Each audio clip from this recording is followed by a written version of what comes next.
ಆ ಆ್ಯಂಗಲ್ ಯಾರು ವಿಚಾರ ಮಾಡ್ತಾರೆ ನಮ್ಮ ಪಕ್ಷದವರು. ಅವೇನೋ ಪಕ್ಷ ಬೇರೆ ಪಕ್ಷ ಹೇಳಿದ್ರೆ ಅವ್ನು ಎಷ್ಟು ಗೆತ್ತನೋ ಏನಾಗತ್ತೆ ಗೊತ್ತಿಲ್ಲ. ನಮ್ಮ ಹಿಂದೂ ಓಟ್ ಡ್ಯಾಮೇಜ್ ಮಾಡಿ ಪಕ್ಷಕ್ಕೆ ಹಾನಿ ಆಕೈತೆ ಒಂದು ನಂಗೆ ಅಂತಕ್ಕಂಥ.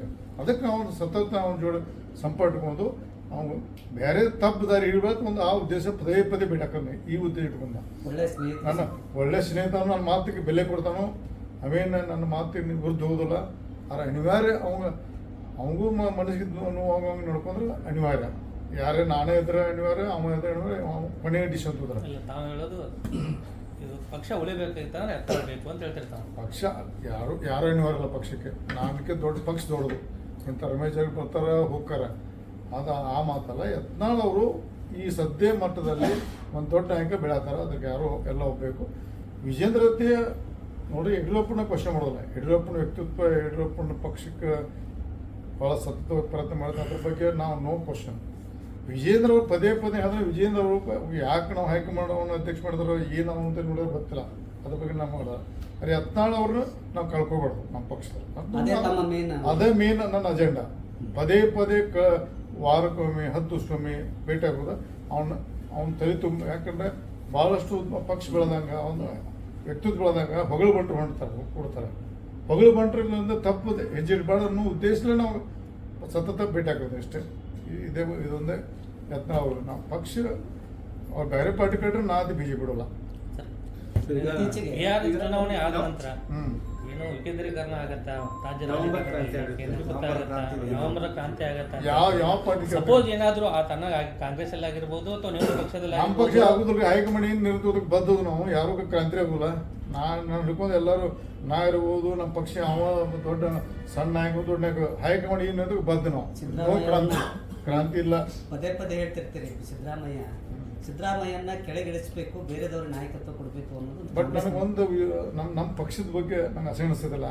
ಅವ್ರ ಪಕ್ಷದ ಬಗ್ಗೆ ಯಾಕೆ ಚರ್ಚೆ ಮಾಡಿದ್ರು ನಮ್ಮ ಪಕ್ಷಕ್ಕೆ ಭಾಳಷ್ಟು ವಿಷಯ ಅದಾವ. ಅದನ್ನು ಹೋರಾಡ್ಬಿಟ್ಟು ಸುಳ್ಳು ಅವ್ರು ಏನೇ ಮಾಡ್ಬೇಕು, ಯಾರೇ ಮಾಡ್ಬೇಕು, DK ಶಿವಕುಮಾರ್ ಬರೋಕ, ಖರ್ಗೆ ಅವ್ರಾಗ, ಸತೀಶ್ ಜಾರಕಿಹೊಳಿ ಅವ್ರ ಪಕ್ಷದ ಆಂತರಿಕ ಸಮಸ್ಯೆ ಅದು, ಅದ್ರ ಬಗ್ಗೆ ಚರ್ಚೆ ಬಗ್ಗೆ ನಂಗೆ ಅಸಹನಿಸ್ತದೆ. ಸಪೋಸ್ DK ಶಿವಕುಮಾರ್ ಏನಾದ್ರು CM ಆದ್ರೆ ಏಕನಾಥ್ ಶಿಂದೆ ಅವ್ರು ಯಾರಾಗ್ತಾರ ಕರ್ನಾಟಕದಲ್ಲಿ? ಸಪೋಸ್ ನೀವು ಸುಮ್ ಕೂತ್ಕೊಳ್ತೀರಾ ಅಥವಾ ಯಾರು ಆಗೋದಿಲ್ಲ. ಅವ್ರ ಪಕ್ಷ ಇನ್ನೂ ಎರಡು ಕಾಂಗ್ರೆಸ್ ಪಕ್ಷ ಮುಂದುವರಿಬೇಕು, ಇನ್ನೂ ಕೆಳಗೆ ಉಕ್ಕೊಂತೈತದು. ನಾವು ಅದು ಕೈ ಹಚ್ಬಿಡೋದು. ನಾವು ವಿರೋಧ ಪಕ್ಷ ಒಳ್ಳೆ ಕಾರ್ಯ ಕೆಲಸ ಮಾಡೋಕೆ ಅಷ್ಟೇ ನಂದು.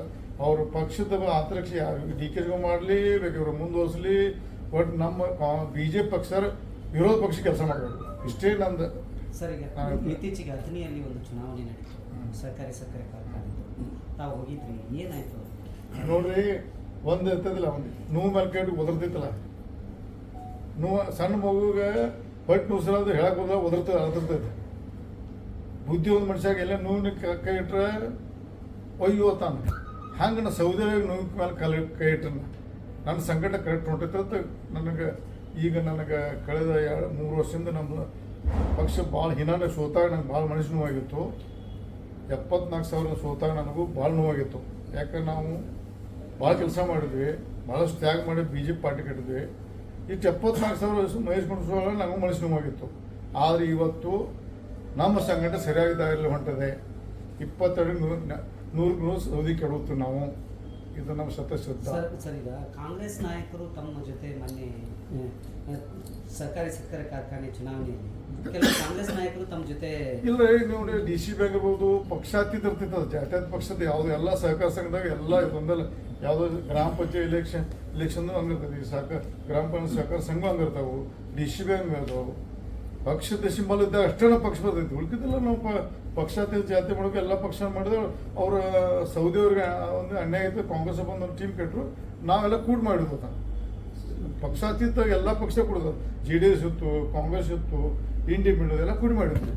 DCC ಬ್ಯಾಂಕ್ ಏನೋ ಸೌದಿ ಅವರ ಪುತ್ರ ಸಿದ್ದಾನಂದ ಸೌದಿ ಅವರ ವಿಚಾರ, ತಮ್ಮ ವಿಚಾರಕ್ಕೆ ಸಂಬಂಧಪಟ್ಟಂತೆ ಕೆಲವೊಂದು ಮಾತುಗಳನ್ನು ಆಡಿದ್ರು. ನೋಡ್ರಿ, ಆ ಪಾಪ ಸಣ್ಣ ಮಗೋದು, ಅದ್ರ ಬಗ್ಗೆ ನೋ ಕಾಮೆಂಟ್ಸ್. ಸಣ್ಣ ಮಗೋದು, ಅದು ಪಾಪ ಬುದ್ಧಿಲ್ಲ. ಈಗ ಅವ್ರ ಬಗ್ಗೆನೇ ಸೌದಿಗೆ ಉತ್ತರ ಕೊಡ್ತಾನೆ. ಸಿದ್ದಾನಂದ ಸೌದಿ ನನ್ನ ಲೆವೆಲ್ ಪಾಪ ಒಳ್ಳೇದಾಗಲಿ. ಗಜಾನನ ಮಂಸೂಳಿ ಅವರು BJPಗೆ ಬರ್ತಾರ ಅಂತ ಹೇಳಿ ಸೌದಿ ಅವರು ಹೇಳಿದ್ರು. ಆ ಒಂದು ಕಾರಣಕ್ಕಾಗಿ ಅವ್ರ ಜೊತೆ ಹೊಂದಾಣಿಕೆ ಮಾಡಿಕೊಂಡು ರಮೇಶ್ ಜಾರಕಿಹೊಳಿ ಜೊತೆ ಕೈ ಜೋಡಿಸಿದಾರ ಅಂತ ಹೇಳಿದ್ರು.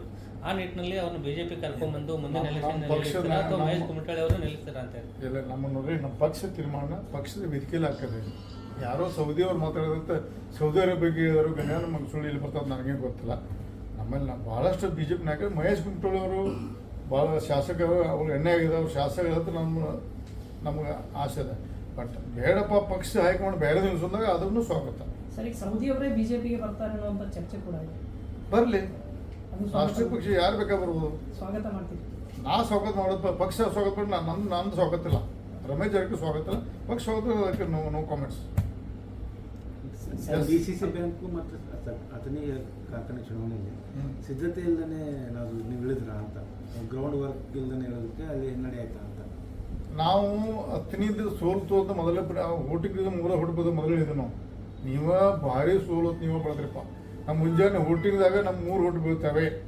ನಾವು ಓನ್ಲಿ ಕಳೆದ 20 ವರ್ಷದಿಂದ ಸೌದಿ ಅವರು ನಾಟಕ ಮಾಡಿ ಎಲ್ಲ ಅಲ್ಲಿ ಇಲ್ಲಿ ಮಾಡಿ ದುಡ್ಡು ಕೊಟ್ಟು ಎಲ್ಲ ಮಾಡಿ ಅವ್ರದ್ದು ಹಾಕ್ತಾರೆ. ಈ ಸಲ ಯಾವುದೇ ಕಾರಣ ಒಂದೇ ಓಟ್ ಬದಲು ಇಲೆಕ್ಷನ್ ಮಾಡೋದು ಮಾಡಿ ಇಲೆಕ್ಷನ್ ಮಾಡಿದ್ವಿ ನಾವು ಗಿರಿಬೇಕು ನಿಂತಿರ್ಕಿಲ್ಲ. ಚುನಾವಣೆ ಅಂದ್ರೆ ಶುಗರ್ ಫ್ಯಾಕ್ಟ್ರಿ ಮಾತ್ರ ಫುಲ್ ನಾವೊಂದು ತಯಾರಿ ಇಲ್ಲ. ನಾವು ಬರೀ ಅಲ್ಲಿ ಏನಂತೂ ನಾವು ಬರೀ ನಾವೊಂದು 3 ಫೋನ್ ಮಾಡಿದೆ, 1 ಭಾಷೆ ಮಾಡಿದೆ. ಒಟ್ಟೆ ಅಲ್ಲಿ ಹೋಗಿಲ್ಲ ನಾನು, ಬರೀ 3 ಮಂದಿ 3 ಫೋನ್ ಮಾಡಿದೆ. ಒಂದ್ಸಲ ಹೋಗಿ ನಮ್ಮ ಕರೆನ ಒಂದು ಭಾಷೆ ನೀವು ಬಂದು ಸೌಕರ್ಯ ನೀವು ಅಲ್ಲೇ ಗೋಕಾಕ್ ಕೂತ್ಕೊ ಅಲ್ಲಿ ಬಂದು ಒಂದು ಫೋನ್ ಒಂದು ಭಾಷೆ ಮಾಡಿ ನಮ್ಗೆ ಶಕ್ತಿ ಬರ್ತದೆ ನಾವು ಹೋಗಿ ಭಾಷೆ ಮಾಡಿ ಮತ್ತೆ ನಾವು ಹೋಗ್ಬಿಟ್ನೆ.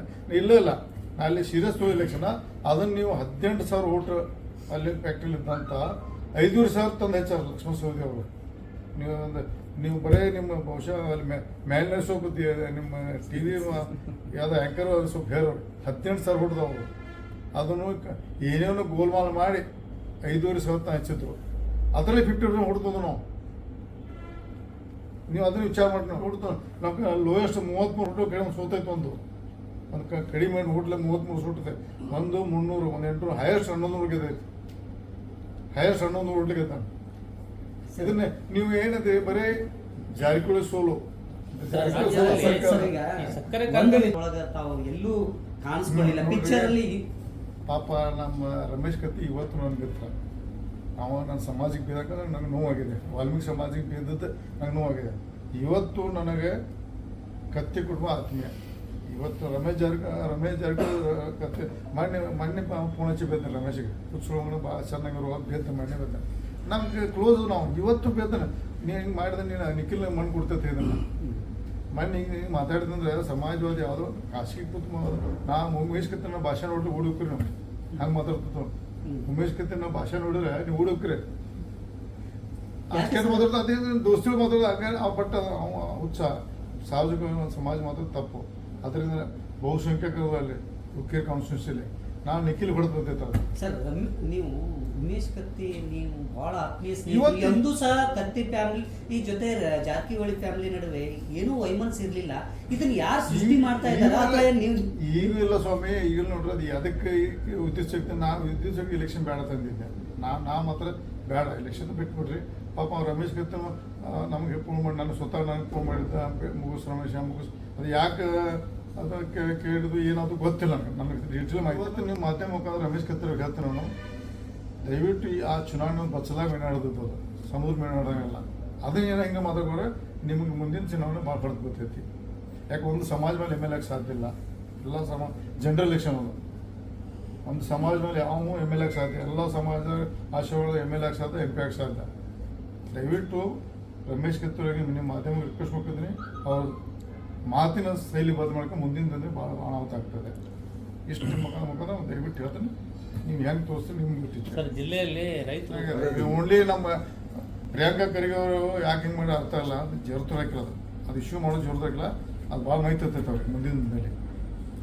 ಪ್ರಿಯಾಂಕಾ ಖರ್ಗೆ ಅವ್ರಿಗೆ ಅವರ ಸಣ್ಣ ಪಾಪ ನಾವು ಅವರು ಇವತ್ತು ನನ್ನ ಸಂಬಂಧ ದೊಡ್ಡ ಖರ್ಗೆ ಅವ್ರಿಗೆ ನನ್ನ ಸಂಬಂಧ ಇವತ್ತು ಚಲೋ ಐತೆ. ಪಕ್ಷರು ಬೇರೆ ಇರೋದು. ಬಟ್ ಪ್ರಿಯಾಂಕಾ ಖರ್ಗೆ ಅವರು 10 ಬಸ್ ಹಿಡ್ದಿಗೆ ಭಾಳ ಕಷ್ಟ ಆಗ್ತದೆ ಮುಂದೆ. ಸರ್, ವಿಜಯೇಂದ್ರ ಬದಲಾವಣೆ ನೋಡ್ರಿ, ಅದು ಮಾಧ್ಯಮದಲ್ಲಿ ಹೇಳುವಂಥ ವಿಷಯ ಅಲ್ಲ. ನಮ್ಮ ವಿಷಯ ಎಲ್ಲ ಹೈಕಮಾಂಡ್ ತಿಳಿಸಿದ. ಹೈಕಮಾಂಡ್ ಏನು ಇರ್ತದೆ ನಾವು ಅದಕ್ಕೆ ಸ್ವಾಗತ ಮಾಡ್ತೇವೆ.